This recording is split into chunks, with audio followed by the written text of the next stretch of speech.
Hey, Vsauce, Michael here. Where is your mind? Is it in your head? I mean, that's where your brain is, and your brain helps you remember and plan and make judgments and solve problems. But you also remember and plan with phones and notes and calendars. And you make judgments and solve problems with all sorts of things. You know, when you think about it, the brain is really just a wet lump of fat and protein no firmer than a blob of tofu. But the mind is huge. It's an ever-expanding organ of tissue and wood and stone and steel and people because of communication. Communication allows us to even make other people extensions of our minds. We can access their memories and perceptions and knowledge by simply asking. Or not. I don't. Guys, I have to get my hot pockets.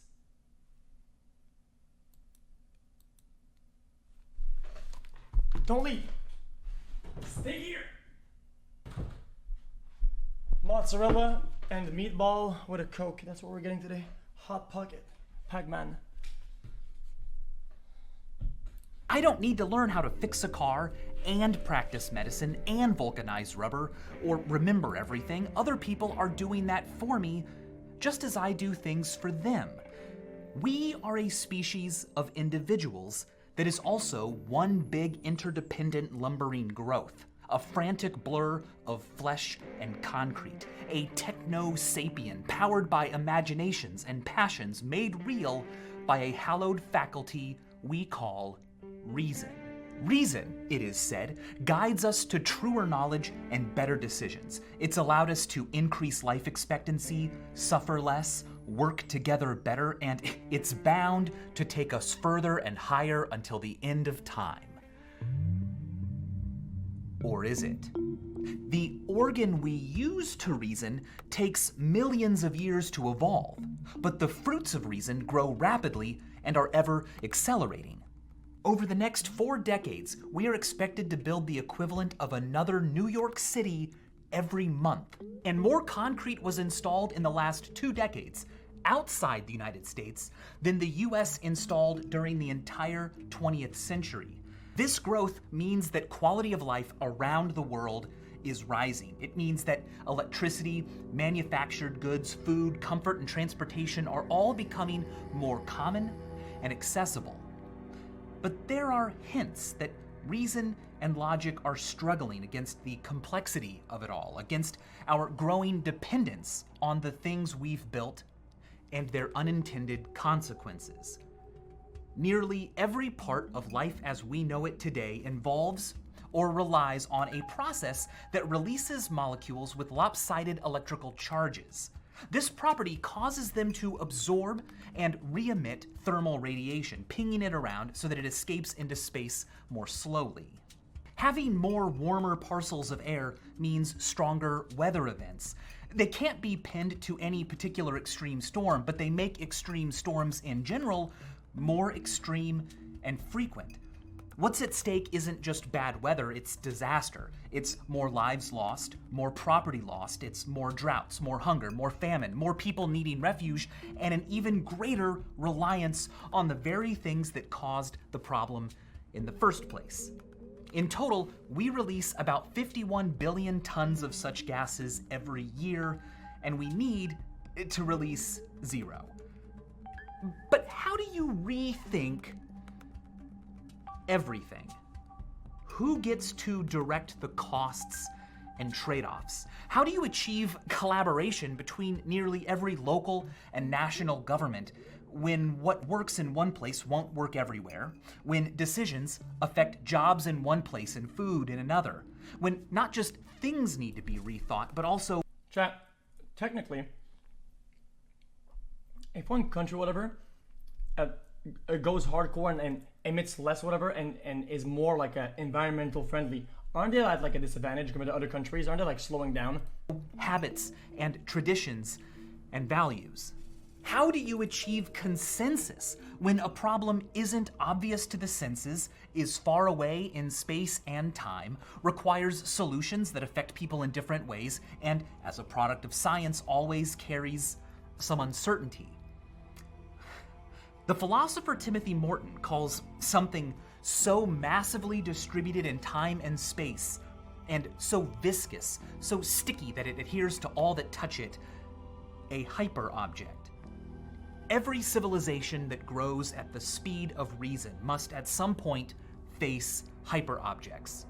In fact, the fact that we still haven't found evidence of intelligent life beyond Earth has been brought up as evidence that some sort of great filter might exist that few civilizations manage to get past. That a hyperobject like our impact on the planet might be such a great filter is not a new idea. What it might take to solve it is the topic of Bill Gates's How to Avoid a Climate Disaster. And I decided to do this video in partnership with him and his team because the way we deal with hyperobjects reveals a lot about the mind. It's easy and common to think that we would all be better off if everyone was just more rational, right? But what if reasoning wasn't built for what we've become? Let's begin by looking at behavioral inertia. Behavioral inertia is the tendency to keep doing what you're already doing, status quo bias. It can be a frustrating bias if you desire change, but its origin isn't a flaw. If an organism has managed to survive long enough to reproduce and provide and care for its offspring, then the state of its world was sufficient for its genes to spread. That's all it takes to persist. The types of organisms we see around us will naturally be those that managed to persist and didn't, after reaching that point, rock the boat too much. So behavioral inertia can help slow down the accumulation of unintended consequences and the loss of ideas that work, but it can also slow down innovation and adaptation.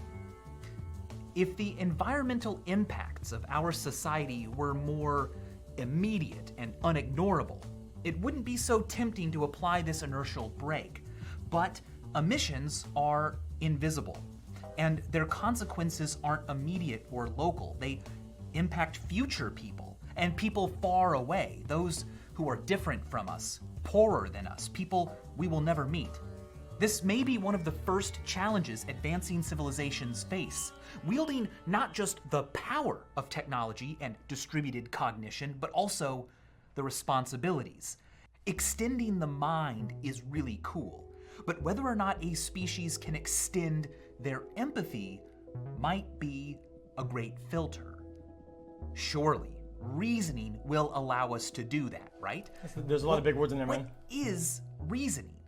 Well, reasoning is a way of making inferences. An inference is a piece of new information extracted from the information you already have.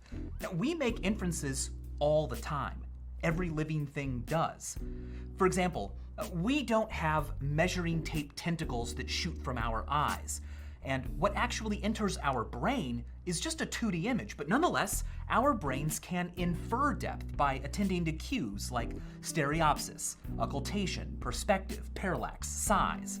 Now, when this happens, we accept it as reality. We aren't aware of the visual processing that made it possible, and we don't have to be. If, however, we do consciously consider why a certain conclusion was reached, well then, boom. That's reasoning. Reasoning is the process of making inferences not automatically and instinctively, but by looking at facts and seeing what conclusions they support. When Eratosthenes calculated the circumference of the Earth to within a percentage or two of the value accepted today, he didn't do it by measuring the Earth, and he didn't just perceive it as self-evident. No, he inferred it from what he knew about shadows and how long it took camels to move. Stories like that make it easy to believe that reasoning evolved because it supercharged our cognitive abilities. I mean, it clearly moves us towards truer conclusions, better decisions, and knowledge no other species could infer. Attempts to describe the rules of good, orderly reason became logic and mathematics, concepts so general and abstract that while we were still animals, armed with them, we were no longer beasts. But that's the rub, isn't it? If reasoning is so great, why are we the only species with such a sophisticated grasp of it? And if its purpose is truth and good judgment, why don't we all agree on everything? It's tempting to think that disagreements happen because, well, I am being rational, but those who disagree with me are being irrational. Ugh! If only people would just use logic and reason. What's happened to the world? Well, that's a fair complaint if you're arguing over logic puzzles, but the world is not a logic puzzle. This, however, is one. Paul is looking at Mary. Mary is looking at Peter. Paul is married. Peter is unmarried. Is a married person looking at an unmarried person? Yes, no, or not enough information to decide? Think about it. The answer is yes. Huh? You may have thought there's no way to know because we don't know if Mary is married. But look, she either is or she isn't. And if she is, well then she, a married person, is looking at Peter, an unmarried person. If she isn't, then Paul, a married person, is looking at her, an unmarried person. So no matter what Mary's deal is, the answer will be yes. When people get this puzzle wrong and the correct answer is explained to them, they almost always immediately see why it's right and change their mind. Life is not always like that. Let's take a look at a... Yeah, this is kind of like the Monty Python problem, except it's the opposite. As soon as you explain it to me, I tell you you're wrong. Logical I still believe it's wrong, dude. syllogism. All elephants are awesome. Michael is an elephant. Therefore, Michael is awesome. The conclusion is logically valid. It follows from the assumptions. But are the assumptions true? No. I am not an elephant. Also, this premise is subjective. I mean, what does it mean to be awesome? Can we measure it with an awesometer? So you can see why, when analyzing something like our impact on the planet, logic can only be a partial tool. If some people have more to lose than others, who gets to decide which assumptions are fair? Still though, it would seem that reasoning should be able to help here. If each of us would just attend only to the facts, surely we'd all recognize the same reasonable approach. Problem is, that's not how reasoning works. Since the scientific study of human reasoning began about 100 years ago, it has been found again and again that not only are we bad at reasoning, lazy and biased, but we actually seem almost programmed to be bad, like the flaws are intentional. In an episode of Mindfield, I once used a magician to pull off a little experiment. He asked people to look at two faces and choose which of the two they would prefer to work with, placing their preferences in one pile and those they rejected into another. Then, the pile of people they picked were shown again, and each person was asked to provide a reason for why they chose that person. But with a little sleight of hand, the magician managed to sneak in some of the faces they had just rejected. Amazingly, the majority of people didn't even notice the trick. Not only that, they were able to effortlessly explain the reasons behind their choice. A choice they never actually made. Remembering faces you've only seen briefly isn't the easiest thing to do, but other studies have shown that even if the task involves answering questions about one's political beliefs, things we would seemingly have a firmer grasp on, nearly half of participants will fail to notice that the answers they gave have been reversed when they're later asked to explain them. Point is, we seem practically built to give reasons for whatever we think we must, and not the reasons we actually used to reach a conclusion. What if we don't even use reasons to reach conclusions? Well, let's talk about intuitions. Our brains have evolved over millions of years to react to the world around us in brilliant ways with little to no input from us. For example, when you notice that someone is upset, you don't consciously think, okay, so, well, their eyebrows are kind of in that position and their speech seems curt, their posture is... These are all reasons to conclude that they are upset. No. Instead, the belief that they may be upset was just apparent. You intuited it. You know it without exactly knowing how you came to know it. The mood-recognizing parts of your brain operate in a way that is opaque to your awareness. But if someone asks you, why do you think they're upset? You can nonetheless produce all sorts of reasons. Some may have actually been the ones your brain attended to, but they're all just guesses. Instead of using reasoning to come to conclusions, we use conclusions to come to reasons. Now, to be fair, we can go the other way. We love puzzles, and when we don't have a strong intuition either way, we can sit down and mull over various reasons to think one thing or another. Our love of puzzles suggests that reasoning has a survival value. Organisms that found it pleasurable would be more likely to use it. But when we reason alone, even when we have no motivation to reach any particular conclusion, we still exhibit deep biases that seem less like mistakes and more like features. For example, it's been shown that between two otherwise similar products, people will prefer to buy the one with more functions, even if they don't want those functions, never plan to use them, and think they're all pointless and overly complicated. Chat, isn't it harder to toss an idea aside when it's wrong to replace it with a new one that's true, right? Compared to gaining new information and accepting it as a truth to begin with? Why? Well, isn't that called a cognitive dissonance? Be that we find such decisions easier to justify to others. We won't wind up being potentially embarrassed when someone asks why we didn't get the product with more functions. Well, after decades of findings like this, Hugo Mercier and Dan Sperber began to hypothesize that reasoning didn't evolve to help us make better decisions, but instead to help us be social. Humans inhabit a cognitive niche on this planet. We aren't strong or sharp or hidden or venomous. Instead, our advantage comes from cognition, reasoning, and cooperation. We can plan hunts, build traps, and engage in coordinated strategies that can be tested and modified on the fly, not by millennia of evolution. Reason allows us to do those things. It's hard to convince people that your intuitions are true, but if you can give reasons for them, it's a whole heck of a lot easier to convince people that you're right. Being able to argue over what the best thing to do is vital when it comes to coordinating action. Reasons also allow us to justify ourselves in the eyes of others, to explain who we are and express the kinds of reasons we like, what others can expect from us, and what we will likely expect from them. This social theory of reasoning helps explain why two people can earnestly and rationally arrive at two different views. They each have their own unique brain and values and dispositions and experiences, and those are what drove their thinking. The reasons they give may or may not be the real reasons they came to their conclusions, but it's the best anyone can do.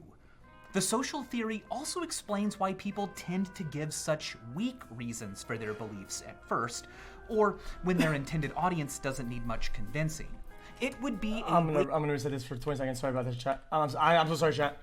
The reasons they give may or may not be the real reasons they came to their conclusions, but it's the best anyone can do.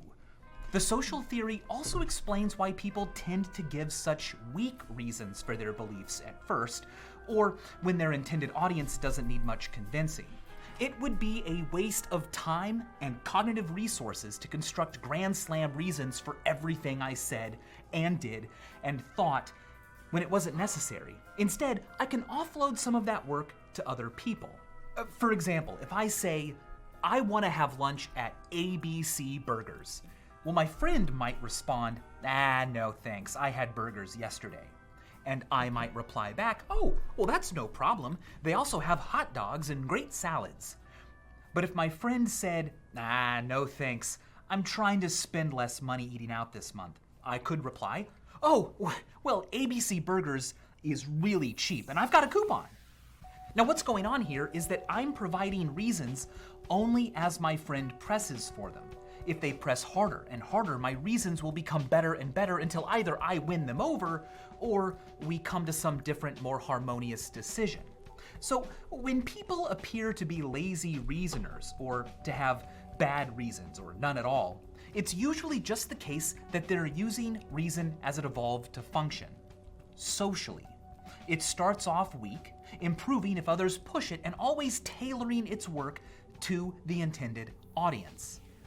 The social theory of reasoning can even explain the existence of biases that otherwise make little sense. For example, it would seem that in coming to conclusions about the world, it would behoove an organism to pay particular attention to information that went against what it believed. I mean, that way, they would be able to adjust their beliefs, making them truer, more general, and more complete. To a certain extent, that is what happens, but not always. When someone does their own research, they often come to the very conclusion they wanted in the first place. Yep. This is called confirmation bias. Our tendency to look for, prefer, and interpret information so that it confirms what we already think. It frustrates our ability to accept new inconvenient data and is a problem for the intellectualist view of reason. If reason is for finding truth and making better decisions, why would it have this major weakness?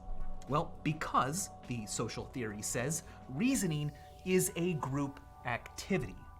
Let's say that I think option A is true and the best, and you think option B is true and the best. Well, if we both researched both options and sifted through reasons in support of both options, we would both have twice the work to do than we would if instead I simply came up with reasons for why I was right, and you attended to reasons for why you were right.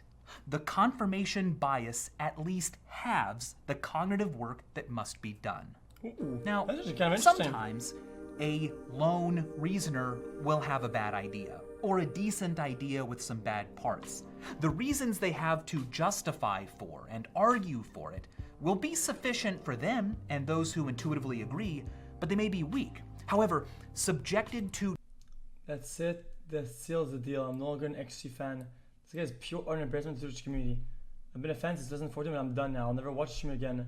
I'm taking my support to Ludwig, who makes actual good content. Deliberation put forth into the machine of collective thought. It can be evaluated and judged not by one mind or a group of minds thinking alike, but by something very special: the crowd.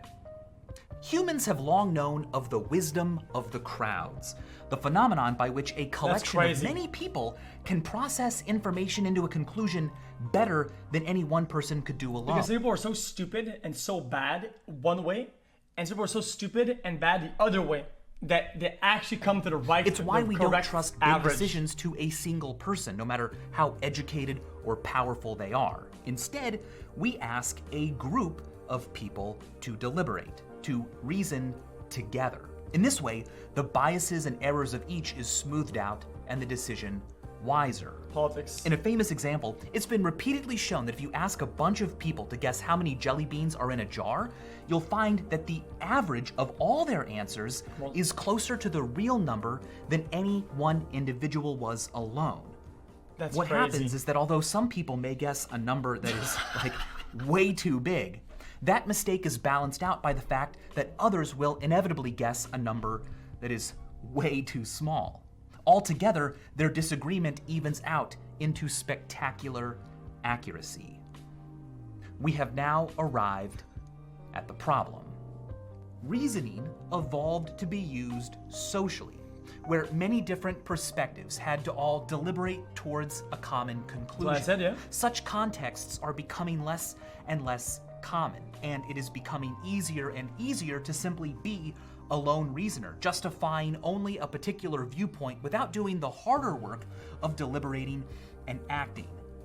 The internet gives voices to more perspectives than ever before in our history, but it also makes it easy to disengage from accountability and to find places where everyone believes what you do.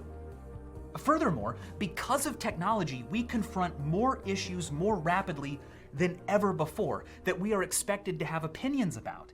And the growing complexity and specialization of the modern world makes it difficult for each of us to have well-informed, prepared reasons for the accelerating accretion of intuitions we must form. In response, Wait, we look for especially when people who- isn't like misinformation spreads like 8 times faster than actual true stuff? can defend our intuitions for us. The reasons they give don't have to be good, just good enough that we can feel like justification exists. In the past, unconvincing reasons had to be painted on sandwich boards, but now, the democratization of communication means that even unpopular, unconvincing, nonsensical ideas can be presented with the same trust-inducing typefaces and professional look as common ones. People can challenge the Like weak Tucker reasons of from fucking others, Fox show News. them to be contradictory and produce better reasons for their side. But to what end? It's all preparation for a debate that never comes. We each play a very small role in deciding how society is run. Even if a good faith discussion between a representative slice of America came to a resolution, if nothing can come of it, why not just throw shade and sick burns or revel in the pleasure of reasoning by treating everything like a big giant puzzle? It's easy to think that it doesn't matter. Because after all, those in charge, the brilliant scientists and powerful billionaires, will surely come to the rescue. Some giant techno-salvation is surely on the horizon. Perhaps it is, but everything we know about reason suggests that those implementing it should be held accountable by as many different perspectives as possible. Leaders could lead deliberations and be elected for their ability to moderate social reasoning. But that's boring. Why lead when you could follow? Look at what some people believe and generate reasons for why they're right, and they'll love it. Of course, the hard work, the real Wait, that was interesting. Is that me? lead when you could follow. Look at what some people believe and generate reasons for why they're right, and they'll love it. Yeah, Of man. course, the hard work, the real Sure. work, the work that truly elevates us on this planet is not in telling people that they're right, but in trying to convince others, and in doing so, use reason as it evolved to be used. The future of reason may in fact be the past of reason. In practice, what does all this look like? Well, some researchers have gone so far as to recommend national deliberation days where citizens celebrate by literally joining small groups and talking through their opinions and comparing reasons. Tests of such strategies have shown that a return to the small, targeted discussions our reasoning abilities evolved to excel in leaves all participants with a greater understanding of not just what they believe and why, but about decisions that could actually be It's made interesting. and actions that could be taken. Others have gone even further, recommending that the future of reason at its best is the construction of a latocracy, a form of government Random. where decisions are made not by elected leaders, but by people literally chosen Lottery. at random. We decide the fate of a person this way. Why not the fate of the people? What if decisions were made not by politicians alone, but at least occasionally by groups of actual citizens representing differences in thought, not just geography, who were brought together and paid for their time to learn from experts and then deliberate on an assigned issue until a conclusion was reached, or no at shots. the least a recommendation? Instead of being motivated by re-election, money, attention, and power, individuals... Guys, their combined understanding and cognitive abilities in that particular field wouldn't really do much compared to the actual expert who dedicate their lives to whatever topic it would be in. chosen at random would have only their conscience to guide them. Special interests and corporations wouldn't be able to cozy up to those likely to be elected, because if any one of us could someday serve, they'd have to cozy up to and protect all of us. Instead of the learning and deliberation being done by people... Yeah, I get it. It's not about science, it's about politics. I get it. Ideas, not facts. Or, Instead of the learning and deliberation being done by people you will never meet with offices and buildings you can't access, gradually, over time, more and more of your very own neighbors would have had the honor.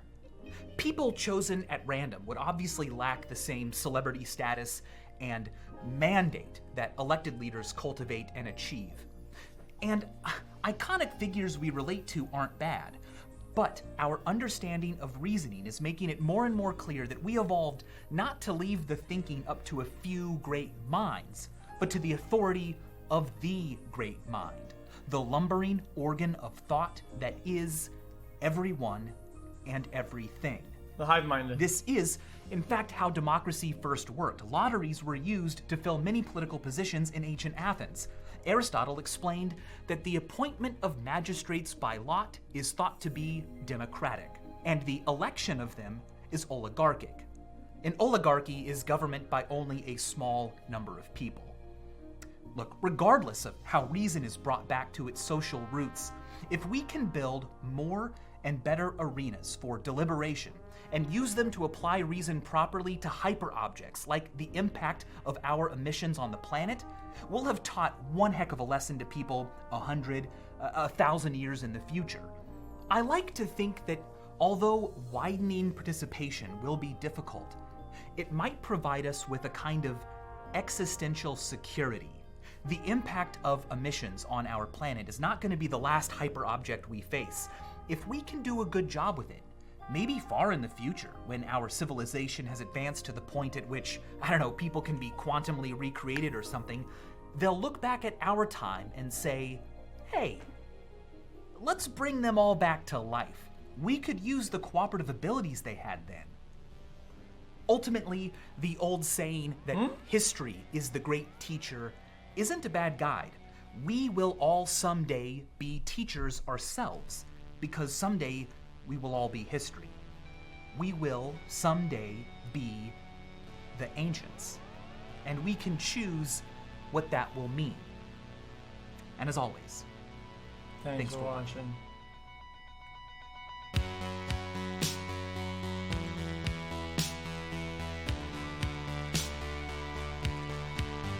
Sheesh!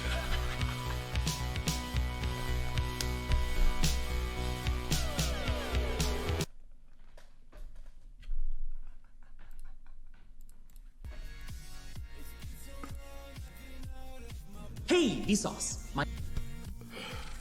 That was pretty good though. I'm built differently. I'm built